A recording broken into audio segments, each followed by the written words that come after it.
This audio presentation of the Personal Power Course, 10 Lessons in Constructive Science, by Wallace D. Wattles, is brought to you by audioenlightenment.com. Copyright 2011, all rights reserved. About the author. Wallace Delos Wattles was born in the United States in 1860. He experienced a life of failure after failure until in his later years, after tireless study and experimentation, he formulated and put into practice the principles he explains in his best-known book, The Science of Getting Rich. Unfortunately, Mr. Wattles died in 1911, 1 year after the publication of The Science of Getting Rich. While it is difficult to discover much about Wallace Wattles' life, his daughter Florence notes that in those last years, he wrote almost constantly. It was then that he formed his mental picture. He saw himself as a successful writer, a personality of power, an advancing man, and he began to work toward the realization of his vision. He lived every page. His life was truly the powerful life. However, Wallace Wattles' work was largely forgotten until recently, when a few people began to study and implement the principles that are explained in The Science of Getting Rich. Some people who have studied and applied these principles have experienced remarkable results. They have indeed gotten rich. When you have read and implemented the principles explained in his books in your own life, you will see that all the success and personal development literature of the past 100 years owes a great debt of gratitude to Mr. Wattles. The Personal Power Course was originally published as a series of lessons in Elizabeth Towns' Nautilus magazine, and about 11 years after the author's passing, it was published in book form under the same title, The Personal Power Course, 10 Lessons in Constructive Science. The course is actually a synthesis of Wallace Wattles' philosophy and teachings in a very easy-to-understand form that anyone should be able to follow and put into practice. Lesson 1. The Fundamentals. In order to get what you want, you must act, and in order to act, you must apply force. And if it is self-evident proposition that the force to be applied is one within yourself, if you are to use external forces, they can only be made to act by compelling them to obey you. And to compel them to obey you, you must use your internal forces. So whether you seek health, wealth, development, position, or happiness, you must expect to get it by applying your own inward force, and you cannot get it any other way. Is the force within you sufficient for the task? Yes, the force within you is all the force there is, and contains the potentialities of all life. All life is the same and contains the same essentials, powers, and possibilities. Nobody ever had a talent which you have not, either as a developed or an undeveloped faculty. Nobody ever did a thing which you cannot do by developing the faculty or talent required. And since perfection has not been reached in anything, nobody ever did anything so well that you can do it better. It is possible for you to become a better soldier than Napoleon, a better lawyer than Daniel Webster, a great orator than Ingersoll, or a great inventive genius like Edison. The power is truly within you, and it is only a matter of development. And if you can eat even a little food and assimilate it, having it built into new cells, you can have health. The force which can build the few new cells can build you a new body, if it is continuously directed in the right way. Given the fact that you have the force, it all becomes a matter of directing that force. The force being sufficient for the work, the sole question is whether you can learn to use it constructively. For we must bear in mind that every act of force is either constructive or destructive in its tendency. Nature is always working along two general lines, integrating atoms, drawing them together into forms, and scattering and dispersing the same atoms, dissolving the forms. The same agencies are employed in construction and destruction. There is no duality, and we do not find two sets of forces at work. Nature, working with the chemistry of life, with oxygen and the food particles of matter, builds a great oak tree, but when it is finished, it is already dead at the heart, and nature goes on with the same agencies, oxygen and the chemical process, to building our living bodies, is the chief agency in disintegrating them when dead. It is a matter of constructive or of destructive use of the same things, whether we have health or sickness, success or failure. In our bodies, the process of cell construction and of cell destruction are going on continuously, and whenever cell destruction in any part is in excess of cell construction, we are dying in that part. Nothing can save us then but a reversal of the process. We must make constructive action equal to or greater than destructive action. If constructive action equals destructive, we shall hold our own and continue to live. If constructive action exceeds destructive action by even a very little, we shall grow stronger, and the tissues of our body will grow finer in texture, more flexible and beautiful, and more youthful in appearance. All these truths are self-evident. What we want, therefore, is to make constructive action slightly exceed destructive action in every part, so that a continual refining process may go on in our physical bodies. This we can do. In the matter of business success, we find the same basic principle obtaining. Business success is a matter of using certain mental and physical materials so as to combine them in a certain relationship. To succeed in business, we must take certain people and certain things and combine them together in a certain way. And when we have done this, we have succeeded. Just as in building a house, the mason takes bricks and mortar and combines them into a structure, so in business we seek to take people, goods, money, and bring them into such a relation to each other as to form a certain structure. You are trying to build a structure, and your materials are people, goods, and money. The certainty and rapidity of the process will depend upon how great a proportion of your actions are constructive. A good bricklayer may waste a great deal of time by doing many things which are not essential to his work at all.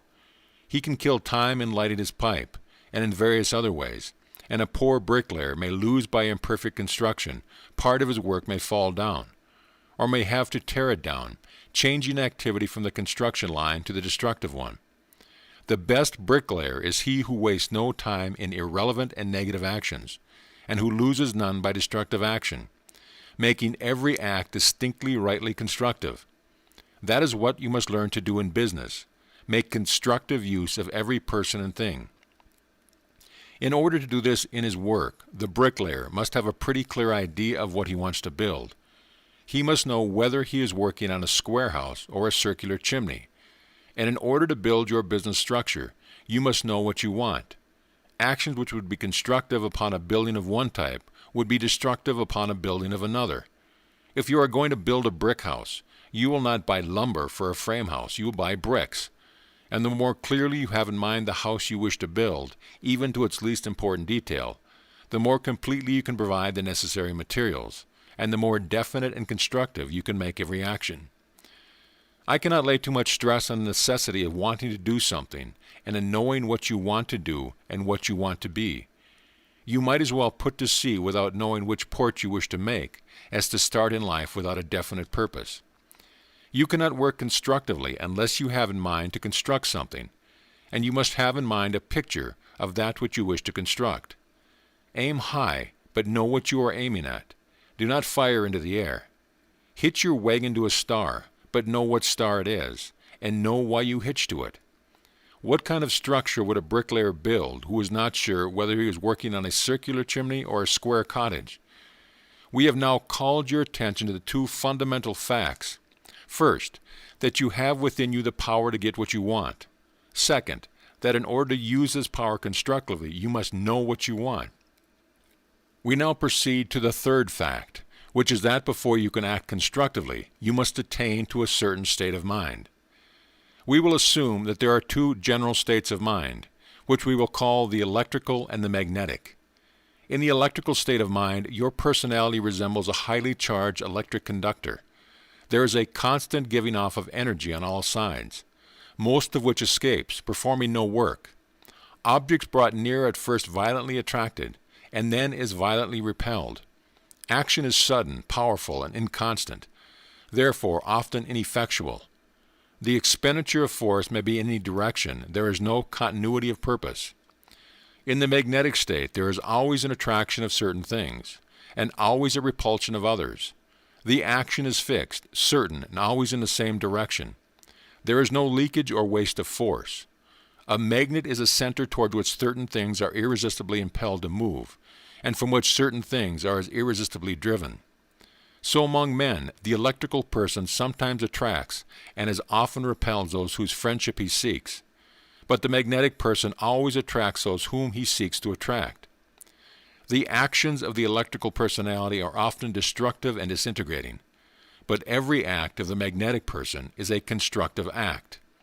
So we must learn to avoid the electrical mental state and cultivate the magnetic state.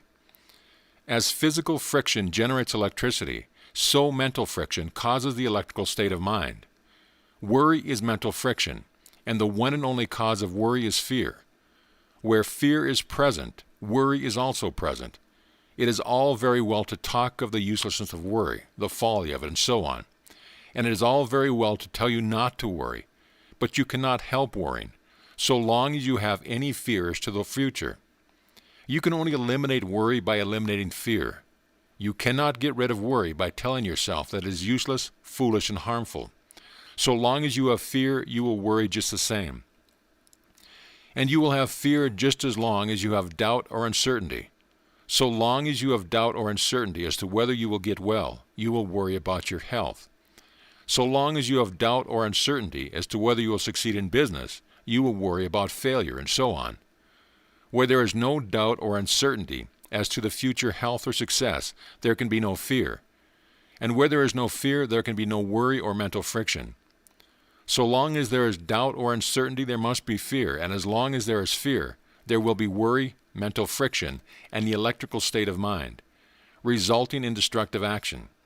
So you must eliminate from your thoughts all doubts and uncertainty that you will get well, that you will succeed, that you will gain your point and get what you want. You may have some uncertainty as to methods, but you must have none as to the ultimate results. You may not feel certain that you will succeed today or next week, but you must feel certain that you will succeed sometime. Now nothing can eliminate doubt but faith, and only certainty can remove uncertainty. How can you make yourself certain that you will get well, and that you will succeed? You can only do it by believing something, by getting down to some basic fact, the knowledge of which will give you certainty. And here is the basic fact, stated in several ways. You have within you the power which can give you perfect health. If constructively used, it will give you perfect health, and you can certainly use it correctly. So there is no uncertainty as to health. You have within you the power which can bring you to abundance. If constructively used, it will bring you to abundance, and you can certainly learn to use it constructively. So there is no uncertainty about wealth. You have within you the power which can develop any or all of your talents. If constructively used, it will develop them, and you can certainly learn to use it constructively. So there is no doubt about development. Now you have the bad habit of thinking of these things as matters of uncertainty, and you must get rid of this habit and form the one of thinking of them as matters of certainty. This you can do by making the power within you the subject of constant meditation, by thinking it all the time. As an abstract proposition, you know that you can get what you want. Keep thinking about this as a fact until you habitually think that you can get what you want, and then keep on meditating and considering it until you continually feel that you can get what you want. Continuous meditation upon the fact that you can get what you want will in a very short time establish feeling that you certainly will get what you want. And when that feeling is established, you will enter the poised or magnetic state of mind. It is not enough to merely give you intellectual assent to the proposition that you have within you the power which can. You must feel that you have this power, and the feeling is only established by continuously meditating upon the fact. For a month, then spend all the time you possibly can in pondering upon the fact that you have within you the power which can accomplish what you want. It is not a theory or a supposition, but a fact. Think of it as a fact until you feel that it is a fact, and then you will have taken the first great step forward in constructive thought and action. End of chapter. Lesson 2. The physical side of health culture. All building and rebuilding of the body must commence with the digestive process. It is through the digestive system that the materials for new cells are supplied and prepared for use. So the first step toward health and a perfect body must be to see that the digestive and assimilative process are properly carried on, that the right materials are supplied, and that they are properly prepared for the constructive work. Just as you would commence to build a house by laying a foundation, So you must commence to build a healthy body by establishing a good digestion. The digestive process is the foundation of all constructive work. No matter what your symptoms are, no matter what your disease or where it is located, you must begin your cure by establishing perfect digestion and assimilation. The first step in construction is to supply the builder with the right materials properly prepared. What are the right materials? You know that there is a vast amount of discussion and disagreement as to what we should eat, and perhaps you are confused and at the sea between meat eaters and vegetarians, raw foodists and cooked foodists, and so on. You do not know what to eat and are almost afraid to eat it all for fear you will get the wrong thing. Let me lay down a proposition which will help you. Any of the plain solid foods which are in common use will be sufficient for you. If you have good digestion, if your digestion is good and you have pure air to breathe, you can live and build a perfect body on whole wheat bread alone, on rice alone, on beans alone, on oats alone, on cornbread alone, or on any one of a dozen other things, and on a combination of these ordinary foods, such as you may find on any working man's table. You can live to perfection, having every element that nature uses in building the human body. Let me tell you in the beginning what to do about all this discussion concerning calories, proteins, carbohydrates, raw foods, nuts, fruits, meats, and so on. Just forget it. Do not read any more of it, or listen to any more of it. Drop the whole business. What you want is to get so that you will not have to carry a package of especially prepared foods about with you, but may go where you like and sit down to any table, eat what is right before you and get good results. That you can do if you go about it in the right way. Your grandfather, who chopped wood or plowed or wielded a shovel for his living, did not think about food science, and the less you think about it, the better for you. All such thought is fear thought. First, regulate your breakfast. A very light breakfast is better to work on. True, your grandfather always ate 3 heavy meals a day, and it is also true that he probably did 3 times as much muscle work as you are doing. And furthermore, it is true that he would have been far better on a light breakfast or no breakfast plan. At noon, eat those things which are the staple foods of man, the world around, the things which the masses of people eat, everywhere. When the time comes for the usual evening meal, eat the same foods in the same way. If you are hungry, and be sure that you do not eat unless you are hungry, Eugene Christian's corrective eating are a liberal education on food combinations and diet. So much for the time to eat and the kind of food to eat. Now as to the manner of eating. If you do not wish to overeat, and if you wish to thoroughly digest and assimilate your food, you must Fletcherize. True, your grandfather did not practice Fletcherism, but it is also true that your grandfather lived under physiological, psychological, social, industrial, and sanitary conditions which were vastly different from these under which you are living. There are no exceptions to this rule. Either if you want perfect results, or even very good results from your eating, you must Fletcherize. Fletcherizing consists in tasting and chewing every mouthful of food until it is reduced to a liquid, so it gets away from you by involuntary swallowing and in holding a certain mental attitude while you are doing so. Begin your meal with the food you are most inclined to eat, no matter what it may be. Take a moderate mouthful and taste and chew until it disappears. When you feel that you have eaten enough, stop. Do not eat another mouthful, no matter who urges you or how tasty and inviting the food. The mental attitude is simply one of cheerful confidence that the food so eaten will be perfectly digested and assimilated. This mental attitude is not based on theory, but on physiological truth. If you do not eat until you are really hungry, and then if you eat plain food which you like and Fletcherize it, it cannot help being digested and assimilated. Hunger is a certain indication of digestive power, and where there is digestive power, food which has been chewed to a liquid will certainly be digested if you do not interfere with the process by fear thought. Fear thought is fatal to good digestion. You cannot digest food well while you are thinking anxiously about the process of digestion. You must eat your food with cheerful confidence. To practice Fletcherism and to attain this cheerful confidence, some willpower and perseverance are required. You will frequently catch yourself dropping back into the old habits of bolting your food, and of wondering whether it is going to hurt you. Whenever you do this, you must call a halt and start again. When by years of practice you have formed a habit of doing a thing in a certain way, it is not easy to form a habit of doing it in the opposite way, but it can be done, and there is only one way to do it. That way is persistently, repeatedly, and continuously doing it in the way you want to do it, instead of in the way you have habitually done it. Suppose a man has the habit of wearing his hat a little on one side, and he determines to form the habit of putting it on straight. Twice in succession he takes thought and puts it on straight as he goes out. The third time he finds it, on getting into the street, that he has it on one side, and he instantly takes it off and puts it on as he wants to wear it.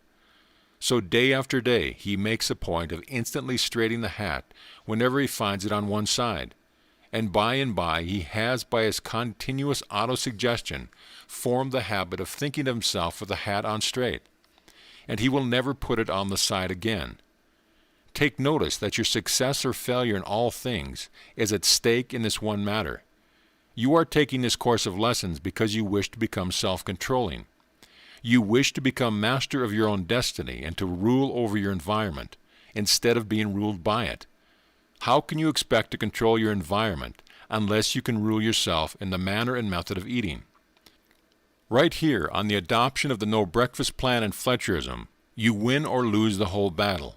If you do without your breakfast a few mornings and then begin to nibble a cracker or take a bite of toast, or if you practice Fletcherism for a week and then begin to grab and gobble in that bad old way, I honestly advise you to go not further with these lessons. Do not try to make any demonstrations in mental science until you control yourself in these very simple matters. The amount of discomfort you experience in taking up the no breakfast plan will depend on your mental attitude. Until quite recently, physiologists taught that a man could not live longer than 10 days without food, and in consequence, hundreds of people who were deprived of food starved to death in from 6 to 10 days.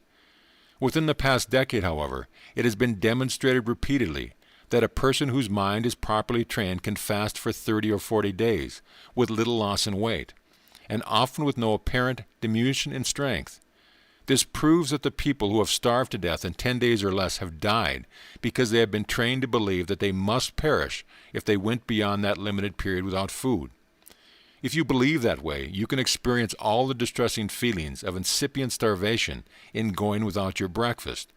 Or by confidently expecting the opposite, you can do the hardest work in the forenoon on an empty stomach, without the least discomfort, but with an actual gain in power over the breakfast eater. This you can prove to be true by giving it a thorough trial continuing long enough to get mentally adjusted to the plan. Aside from the above, the physical requirements for good health may be summed up in a paragraph. Breathe pure air, especially when you sleep. Open your windows wide both in summer and winter. Pile on the bedclothes if you need them, or sleep in warm clothing, but have pure air. Bathe as often as necessary for perfect cleanliness. Do not take cold baths unless you enjoy them. Get a little all-round exercise of some sort every day. And that is all. You do not need to work hard or do strange or unnatural things in order to be well. You do not have to swallow drugs or live on outlandish and freakish bills of fare. You do not have to assist nature or interfere with nature, or to do yourself violence in any way, externally or internally. Good health is a perfectly natural thing, and no unnatural practices are necessary in order to get it and keep it. The cure of disease is a work of nature and not a work of art. Breathe pure air, keep clean, and get enough outdoor exercise every day. If you desire to correct and develop bodily beauty, as you should, use Walter Camp's Daily Dozen phonograph record to be had at any store. For the coming month, then, concentrate on these practices, remembering what you learned in the first lesson, that you can do what is required of you, and that if you do what is required of you, you will certainly get what you want. These laws have worked perfectly for thousands of others, and they will certainly do so for you. Do not allow yourself to doubt, worry, or to get into the electrical state of mind, but maintain an attitude of calm confidence, which leads into the magnetic state. Do not be discouraged because you find yourself frequently slipping back into the old practice. Each time you do so, take a new grasp upon yourself and keep right on. And by the time you practice the next lesson, which will deal with on the mental side of health culture, you will have made great progress and will be ready for another advance. Special postscript. Mr. Town and I lived according to the no breakfast plan for over 12 years. We gave it up some 2 years in favor of a very light breakfast, a cup of coffee, 1 or 2 whole wheat germs, and an orange or stewed fruit. We find that a very light breakfast enables us to command our mental energies promptly every morning, whereas with no breakfast we were sometimes slow getting started. We have come to the conclusion that it is better to eat less and eat 3 times a day. Of course, where one has some digestive trouble, the no breakfast plan will often prove a great help. But for the ordinary individual who is fairly active, we believe in the morning sparker and 2 additional meals a day, and advise you to take Mr. Wattles' advice on this one point with a grain of salt. Elizabeth Town. End of lesson. Lesson 3. The mental side of health culture. The processes of construction and destruction are continuously going on within your body. If the destructive process exceeds that of construction in any part of the organ, the part of the organ will soon disintegrate and die. The constructive power is the subconscious mind. When this mind flags or relaxes in its constructive attitude, sickness and low states of health result. Sickness and low states of health can only be cured by arousing the subconscious mind to constructive activity. When a man is sick, in pain, and a physician is called to give him a dose of medicine, the effect is often instantaneous, coming before the remedy has had time to be assimilated by the system. This shows that the effect is produced by arousing the subconscious mind of the patient to activity. All medicine cures are really mind cures. The cure is wrought by the patient's own constructive force. The constructive force is aroused to action by one or another of the many forms of suggestion, intentional or unintentional, which are employed in the practice of medicine. The student must thoroughly understand this point. A neighbor of mine was in decline, weak, run down, hardly able to walk, and going downhill all the time. He would become possessed with the idea that a dinner of fried chicken and cabbage would help him, and his mother prepared it for him. He ate a hearty meal and immediately felt better. Within an hour he went out into the yard and began working, doing things which would have seemed like impossible feats of strength the previous day. The cabbage and fried chicken had strengthened him, and yet it was merely an undigested mass in his stomach, from which he could not possibly derive any nourishment for several hours to come. Probably not before the next day. But from the hour of the meal his progress toward complete recovery was continuous. It is not plain that it was not the chicken and cabbage, but the subconscious mind which brought the cure. Fat pork and mince pie, or quinine or calomel, taken with the same faith and feeling, would have produced the same results. It was the faith and feeling with which the meal was eaten, which aroused the subconscious mind into activity. Memorize this as the great central fact taught in this lesson. Good health must be attained and retained by keeping the subconscious mind in constructive activity. The preceding lesson taught you how to supply the subconscious mind with the right elements for bodybuilding. You have now to learn how to cause the subconscious mind to take constructive use of these elements. First, you must know that the subconscious mind certainly has the power to build you into perfect health and to keep you in perfect health. It is the very power of God, the vital energy of the universe. It is sufficient for all your needs. It can cure you and keep you cured. And it certainly will cure you and keep you cured if it is directed into constructive channels.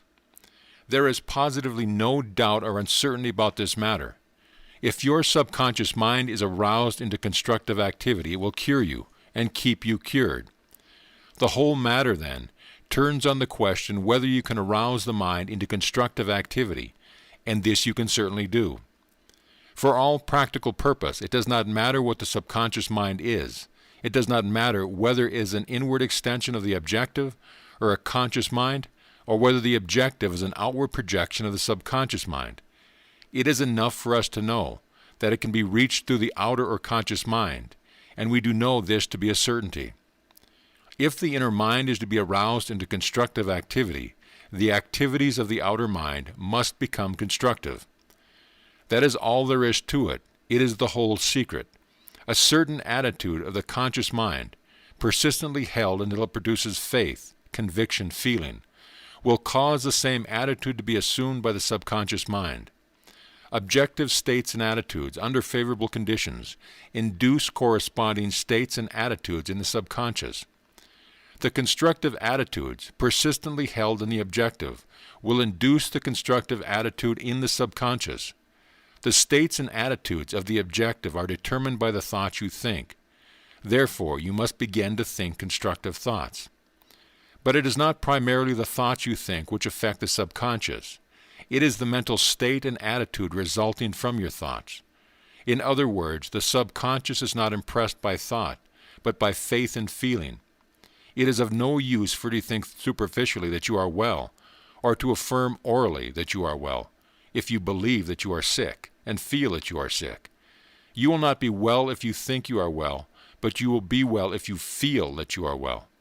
It is a great point gained in the study of mental science when we understand that only those thoughts count which are accompanied by feeling.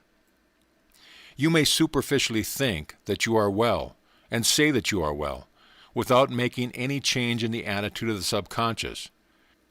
But if you objectively feel that you are well, and if your actions are dictated by faith that you are well, the subconscious must respond immediately with constructive action. How then can you gain the objective faith and feeling that you are well? Feeling is the result of thought. As you persistently think about anything, so you inevitably come to feel about it. Faith is the result of thought. As you habitually think about anything, so is your faith concerning it. Feeling and faith can be produced or changed by thought. If you think, you can in time come to feel as you want to feel, and to believe what you want to believe. Can you think what you want to think? You can within certain limits. It is not my purpose to define these limits in this lesson, but it is certain that you can think about disease as you choose. If you have a fixed habit of thinking about disease, it may be a little difficult for you to break that habit, but it is certain that you can do it. Thousands of others have done it, and so can you. So I repeat that you can think about health if you want to think about it. Health, and you must think about health, and cease entirely from thinking about disease.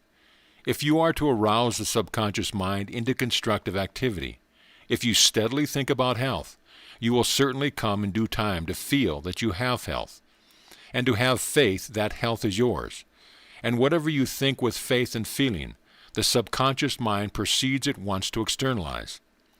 This is wherein Christian Science is scientific. Its converts are required to claim health by faith. They begin at the outset to claim health and reject every thought of disease. They do not argue, read conflicting literature, to listen to the criticisms of their faith. They think health all the time. They do not follow themselves to think disease any of the time. As a result from this continuous health thought, they soon develop the faith that they are well, and constructive activity of the subconscious follows. Then, if they continue in the faith and feeling, they gradually rebuild diseased organs by the natural process of cell construction. That is the way and the only way to get well. If you eat your food in the manner directed in the preceding lesson, you may be absolutely certain that you are furnishing the subconscious with perfect materials for cell building, perfectly prepared. And you may also be absolutely certain that the subconscious is able to do the work perfectly if it is aroused into constructive activity. So you have a solid basis for your thought and for your faith, and you can begin to claim health by faith. Understand you are not required to deny disease, but to ignore disease. You are not to recognize disease in any way, or to think about it at all. You are to think about health. There is health within you. You may be sure of that. For if there was no health in you at all, you would be quite dead and putrefied. Yes, there is health within you. And when you mentally look into your interior, you are to look at health, and ignore everything else. You are not to think that there is anything else there. Look at the health within you and watch it grow. It will certainly grow if you recognize it and give it attention. Keep your eye single on health. If your eye is single, your whole body will soon be full of light. But if your eyes be closed by doubt, fear, or anxiety, the light within you will turn to darkness. Never allow yourself to speculate mentally as to what is the condition of your kidneys, liver, stomach, or bowels, as how far the disease has progressed, and so on. It does not make the least difference. Think of the health force that is steadily building new cells in the affected organs, out of the perfect food materials you are furnishing it, and rejoice in the process of construction. Think construction, talk construction, believe in construction, feel construction. Do not argue about it. Do not discuss theories as to how and why you are getting well, for that will most likely involve you in controversy. Just say that you are getting well. Do not listen to people who talk disease, weakness, or death. This is where you meet a point of difficulty. When you find yourself in company where the conversation runs along destructive lines, try to swing into constructive channels if you can. And if you cannot, better take your hat and go home. If you must stay, shut your ears to what is said. It might be well to carry a little cotton in your pocket for each ear, like George Eliot's painter, and fix your mind on health. By a little practice you will find that you can acquire the ability to think what you please, while those around you are talking what they please. Think health, anywhere, everywhere, and at all times ignore disease. Never permit yourself to complain or speak of yourself as being sick. When you mention your condition at all, let it be to speak of yourself as growing better. Talk and think construction. You will find this, like Fletcherizing, a habit that will require some perseverance in acquiring. But it can be acquired. When you have acquired the habit of thinking and speaking construction, and nothing but construction, you have mastered mental science, insofar as health is concerned. Remember, however, that it is not mere superficial thought and speech, but feeling and faith that count. When you make affirmation of truth, proceed in a manner something like this. Say that it is bedtime and you are composing yourself to sleep. Lie quietly in a relaxed and comfortable position, and fix your mind on the subconscious mind, which permeates your entire body as water permeates a sponge. Fix your attention on this mental or spiritual body as if it were a person, and think about it until you seem to feel it. Then address it after this wise, being careful to feel deeply what you say. I will eat my food perfectly tomorrow, and it will be perfectly digested and assimilated. It will be used to build me a new and perfect body. Hold for a moment as clear a mental picture of this body as you can. Be careful to keep in the state of deep feeling, and think that it is your body. With a little practice you will find that you are becoming able to impress the subconscious most powerfully, and you will see the results the following day. Just before going to sleep is the best time to impress the subconscious, for it digests and assimilates during sleep the impressions it has had during the day. And after you have so impressed it, be sure that on the following day, whenever you think of your physical self, you think of the ideal body which you are building, and not of the body which now is. To put constructive thought in a nutshell, it consists in always thinking of the perfect thing you are building, and not of the imperfect and unfinished thing as it is present. Adopt the light breakfast or no breakfast plan. Fletcherize, and by steady and persistent effort, form the habit of constructive thought. Whenever you find yourself slipping back into old habits of thinking, call a halt instantly and turn your attention to the building process which is going on within, and think of the perfect temple which is sure to be the result. Recognize the building process. Think and meditate upon the building process. Talk about the building process. Have faith in the building process, and you will soon be delighted to feel and see the building process. End of lesson. Lesson 4. The physical side of wealth culture. The physical side of wealth culture, like that of health culture, consists in making perfect use of the physical essentials. To build a strong physical body, you must begin by assimilating the food. And to build a strong financial structure, you must begin by assimilating the wealth in the environment you can reach now. To gain more wealth, you must make constructive use of the wealth you have now, or of the creative and assimilative power you now have. If you use your creative power and not your assimilative power, someone else will get what you produce, and you will be a mere wage slave, a producing machine. If you use your assimilative power and not your creative power, you will be a robber, and while you may become rich, you will never be wealthy. What you want to learn then is how to use your creative and assimilative power, and also how to make constructive use of all the wealth you may get. First, you must know that there is wealth for you, that if you proceed according to law, you will certainly get all that you are justly entitled to. There is no poverty in nature. The world is full of wealth. The state of Texas, if farmed intensively, would feed the entire present population of the globe. So no one need go hungry because there is lack of food. The United States would produce cotton, wool, flax, silk, and other fabrics enough to clothe the people of 10 worlds like this in a fine raiment than Solomon wore in all his glory. So there is no lack of clothes. There is plenty of clothing for you, and that of the finest. We have ledges of building stone, banks of clay for bricks, material for making cement, etc., enough to build a mansion for every family, and then we would hardly scratch the surface of the enormous resources God has provided for us in this line. There is a mansion, a palace for you. You may have first the perfect faith that there is wealth enough for you. You do not need to worry or be uneasy or doubtful for fear the supply will run short. You may be calm, assured, magnetic. Here is where most people fail. They do not recognize the abundance of the supply. Creation is going on all the time. Out of the original substance, more wealth is continually being produced, and the supply is inexhaustible. Men are learning how to make sugar, coloring matter, fertilizers, and various other things directly from atmospheric air, without waiting for the slow process of growth and vegetable organization.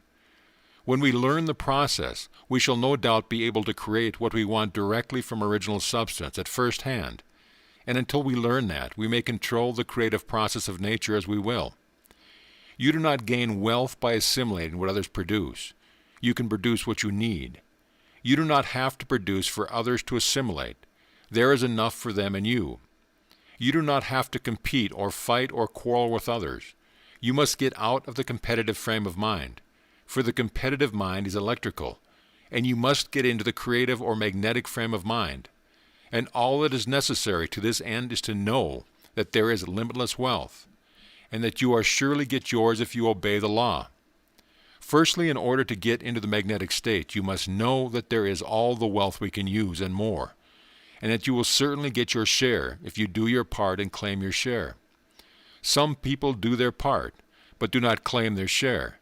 These are generally poor in pocket, though often rich in soul. Some people claim their share without doing their part. These are sometimes rich in pocket, but always paupers in the soul. It is the law that if you do your part and claim your share, you will get what you want. In this lesson, we will deal with the physical part of wealth culture, and in the next with the mental part. The physical part must consist in the use of things. If you are to acquire wealth, it must be by making constructive use of the things with which you deal in your profession or business. Since you often come into association with things through people, we may extend this statement and make it in this wise. Wealth culture consists in making constructive use of all the people and things with which you are brought into association in your business or profession. Most people use some things constructively and others destructively. They gain a little here and lose a little there, and so they get ahead very slowly, if at all. It will be self-evident to you that a person who makes constructive use of everything and everybody most certainly moves ahead rapidly. Every step will be a forward step with him. All things will work together for his good. In the first lesson, you learn that in order to make constructive use of things, you must know what you want to do. First, choose your business. Choose the one that seems most in line with your taste, and which will require the use of your strongest faculties. Select for your life work the thing you want most to do. Do not become possessed by the idea that you must be fixed by circumstances in some business or profession which you do not like, and barred out from the one which you would like. Even though you are making money, you are not successful so as long as you are doing something you do not like to do, and not doing the thing you want to do. The man who feels that he is misplaced is neither wealthy nor successful. Perhaps the most essential part of wealth culture consists in finding the place where you will be happy in your work. If you are not happy in your work, you are a slave. Perhaps there is something which you would like to do, but you feel that you have not the talent for that particular business or profession, and so you do not dare try it. But remember that if you have not the fully developed talent, you have it in an undeveloped state, and can develop it. A future lesson of this course will tell you how. Nothing is more certain than you can be what you want to be, in the matter of talent and ability, and if this is true, it is also certain that you can do what you want to do. If you are not big enough to do it, you can make yourself big enough to do it. So make up your mind as to what you want to do. Then make up your mind that you will do what you want to do, and then begin to move toward the thing that you want. Perhaps at present you cannot do what you want to do because you have not the necessary capital and are not in the proper environment. And in the case, you must do what you can in your present environment with your present capital. Suppose you have only capital enough to operate a peanut stand, and that you are in an environment where a peanut stand would be a good investment. And suppose that your great desire is to become the owner of a great department store. Do not imagine that there is some mental science method by which you can start a department store successfully on a peanut stand capital, or in a peanut stand environment. But there is a mental science in which you can manage a peanut stand so constructively that it will become a department store, or open the way for you to possess a department store. Start with your peanut stand and make it the best managed peanut stand that ever existed. The essential point to remember is that you must reach what you want by acting, by doing things. And today, you can only act where you are and on the things that are within reach. Do not waste any time straining after the things that are out of reach, or longing for the things which belong to the future. Act today, and of the people and things within reach today. But always act on your mind set on getting what you want. Act in the full faith, the positive knowledge that you will get what you want. Make every act a positive act, and an act of faith. Do not sit down and try to attract the thing you want, but begin to move forward the thing you want, and you will find it coming to meet you. Action and reaction are equal, and the person who steadily and purposely moves forward with one thing in view becomes a center toward which the thing he seeks is drawn with irresistible power. This we will demonstrate in the next lesson. When you move forward with full faith, every act becomes a success in itself, being done in the spirit of success, and the only way to achieve complete success in life is to make every act a success in itself. The only way to build a great success is by combining a multitude of smaller successes. You cannot build a great success out of a multitude of small failures. If every day you can make every act a success in itself, and make every act tend toward the thing you want to do, then you must certainly come in time to doing the thing you want to do. When you continually move toward a thing, you know that you must get there sometimes, and you will find that the farther you go, the more rapid your progress becomes. The rule is, do today anything that you can do today. Do everything you do in the most perfectly successful manner in which it can be done, and make everything you do tend toward the goal you wish to reach.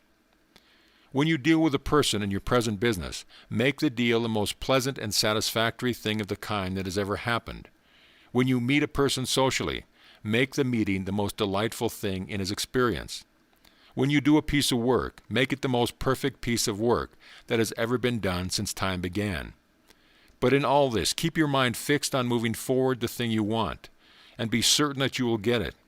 If you merely do your work perfectly without reference to getting what you want, you will be an extraordinarily efficient workman, but you will probably remain right where you are. You will get a great deal of praise, but it will come mostly from those who profit from your efficiency. On the other hand, if you do your work perfectly, with your mind set on getting what you want, every person you meet will be impressed with the idea that you are too large for your present place. Remember always that it is your concentrated purpose to reach what you want, your faith that you will reach what you want, and your doing perfectly everything you have to do, which keeps you moving towards your goal. It may be necessary for you to change your business or remove to another place before you can get what you want. If you feel that this is so, but do not know what to do or where to go, do not worry or be uneasy about it. Give your attention to making good where you are, and to making success of the business in which you are engaged. Keep your face turned toward what you want, and be ready to take any step which leads towards the thing you want. If your present business and environment are undesirable, and you have not been shown the way out, it is probably because you are not thoroughly, completely, and in superlative degree made good where you are. If you are too big for what you are doing now, prove it by doing your work better than a small man could do it. And if you are not too big, you can grow bigger by doing the work superlatively well. But do not do your work well in a spirit of flunkyism, to curry favor, or to win someone's approval. Do it well because you are too big a personality to do it any other way. Do everything superlatively well because you are a great personality moving on to larger things. This will put you into the right mental attitude and arouse in the minds around you the right reaction, opening the way for you to advance to larger things. First, study the facts as to the abundance of nature's resources until you know that there is wealth for you in abundance without taking from anyone else. Then meditate upon the law until you see that it is inherent in the purpose of things, that you should have your share. If you do your part and claim your proportion, and consider that as the supply is limitless, so your share must be limitless also. Know that you can get what you want, and begin at once to move toward that what you want. Know that if you have not the talent or ability necessary to get what you want, you can acquire that talent or ability. Know that if you have not the wealth necessary to get what you want, you can acquire that wealth. Know what you want, and never let your faith waver that you can and will get it. Regard your present business and environment as means towards getting what you want, and begin at once to use constructive everything and every person within your reach. Do, each day, everything that you can possibly do that day, and be sure that each thing that you do is done in the most successful manner possible. Then, if your mind is fixed with unwavering faith upon reaching that goal you have marked for yourself, new avenues will constantly open before you, and you cannot be defeated. End of lesson. Lesson 5. The mental side of wealth culture. All wealth comes from nature and is produced by nature by the applied intelligence of man. Man can gain wealth in only one of two ways: by taking it from his brother man, and by producing it himself. If he takes it from his fellow man, he must render a just equivalent in something which is not wealth, in service or knowledge, or else he is a robber and a parasite. If you are to take wealth from others who have produced it, you must study to give full equivalent, or you will become a parasite and suffer degeneracy and atrophy of soul. No parasite can enter the kingdom of God. The most dreadful of all the perils of our civilization is the peril which confronts the wealthy and the well-to-do, the danger of falling into the habit of parasitism. And it is possible to avoid being a parasite. It is possible, no matter what your business may be, to reach back through and beyond the people with whom you deal, and act directly on nature. Even though you are engaged in a business which in itself is not productive of wealth, you can apply your mind to nature in such a way as to cause the creation of what you want. And to do this you must know that nature is a living intelligence. Nature is not a corpse. Nature is a living presence. All the intelligence of men and women is but part of the intelligence of nature. The mental side of wealth culture consists in so applying your mind to this living presence as to cause the removal of obstacles and difficulties, and to cause the things which you want to be moved toward you. This intelligence is moving along clear and definite lines, toward the consummation of a distinct and definite purpose. And if you move along the same lines and work for the same purpose, she will certainly give you what you want. The purpose of nature is the complete expression of life. She began with a single cell, and from that she produced successively higher and more complicated organisms, until she has made man, who is capable of living to a limitless extent. Nature caused evolution, in her effort to bring forth a human who should be capable of living all the life there was to live.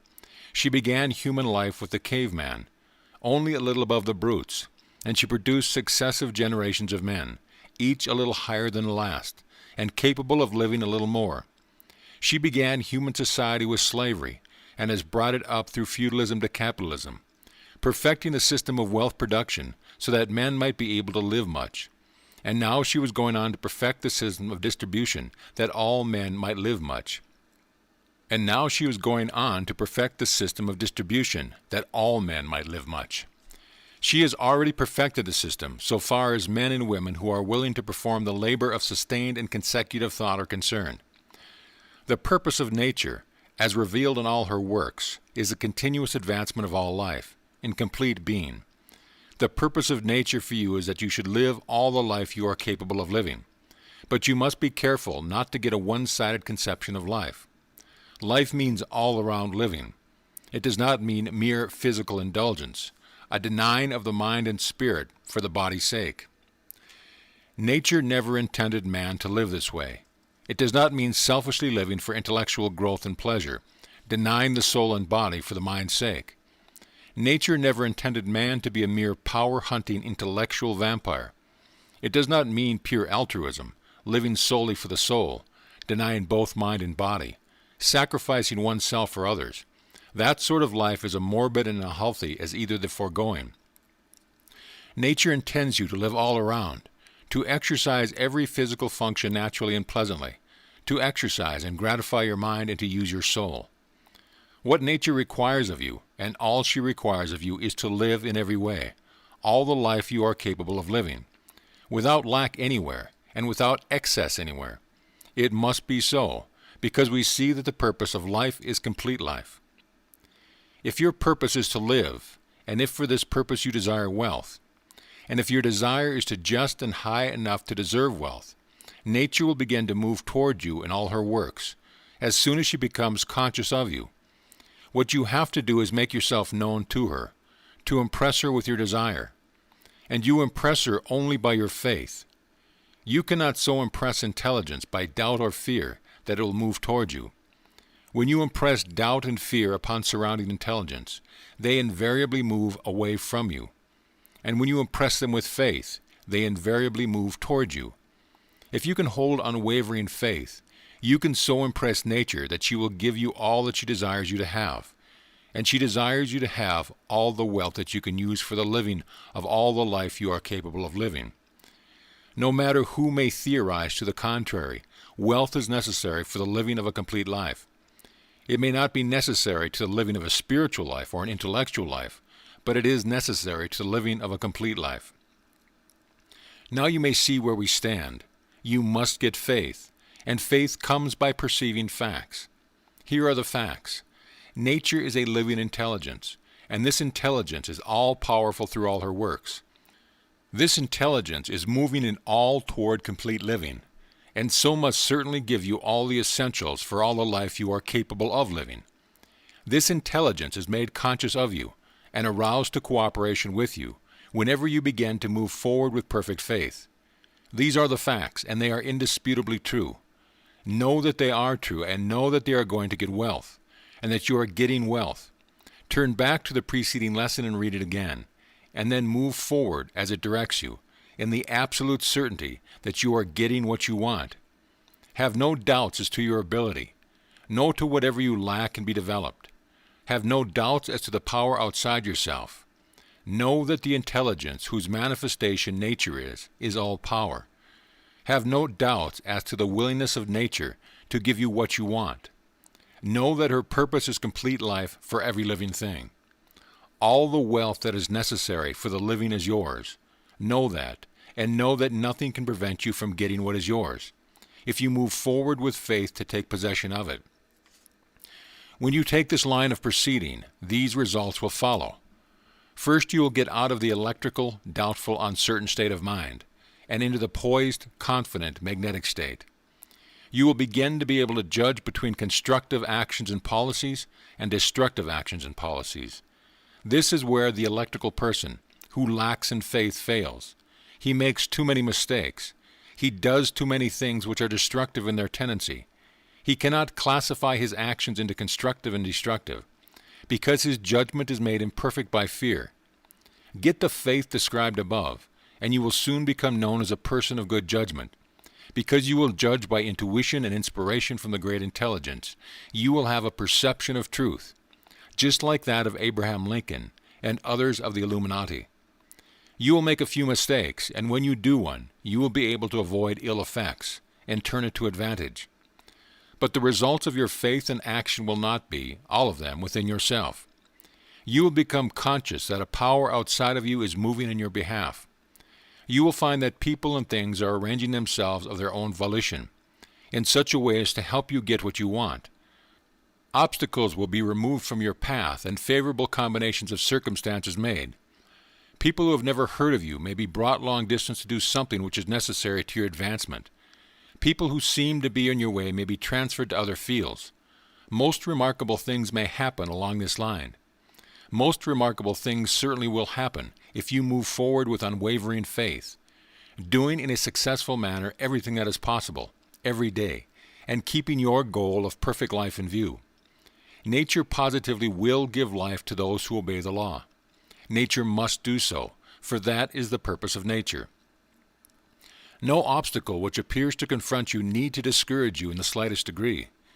You may be in an uncongenial business, and in an inharmonious and distasteful environment, and be unable to see the slightest prospect of finding a way out.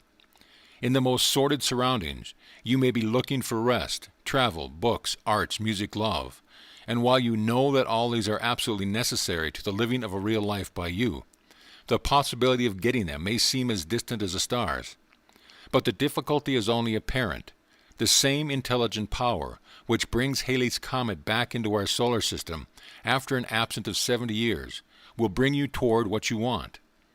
Business combinations of which you never dreamed of will be made, so as to open the way for you. Every obstacle will melt away as you approach it, or you will find a way around it. Move forward in faith, according to the law, and you will get what you want. The law applies to you as well as if you were not in business for yourself. You may be a wage slave, a mere cog in the machine of industry. You may see absolutely no prospect of advancement, or of ever getting to live more than you are living now. But remember this, if you are capable of living more than you are living, there is a way for you to do so. All that is required to bring you under the operation of the law is the capability for a larger life than you can live where you are with the means you have. You may be mill hand, tied to a lathe or sewing machine, and the way of advancement and promotion may seem to be completely closed against you. No matter. Fix your mind on what you want. Do perfectly everything that you can do, both in working hours and out of them. This is a point you must consider, that you will not move forward very rapidly if you rest and relax your concentration as soon as the 6 o'clock whistle blows. In season and out of season, during work and during play, keep your mind set on getting what you want. I do not mean that you are not to take rest or relaxation, but I mean that in your rest and relaxation you are to still do everything you can do which will move you toward what you want. You may not meet the person who is to open the way of advancement for you during work hours. You may meet that person in a 5-cent theater or at a picnic for all I know. But the thing is to make constructive use of every personal meeting and of everything you are brought into association with. This does not mean that you are going to be forever talking about yourself or your advancement or about getting the thing you want or getting out of your present environment. Generally, the less you talk about these things, the better. Talk advancement, talk faith. When you are led to speak of yourself, be perfectly frank. Tell the truth, and speak with calm assurance always. Think in terms of advancement and confidence, and always have faith. Before long you will find the other people are becoming interested in your future, and that they are planning to advance you.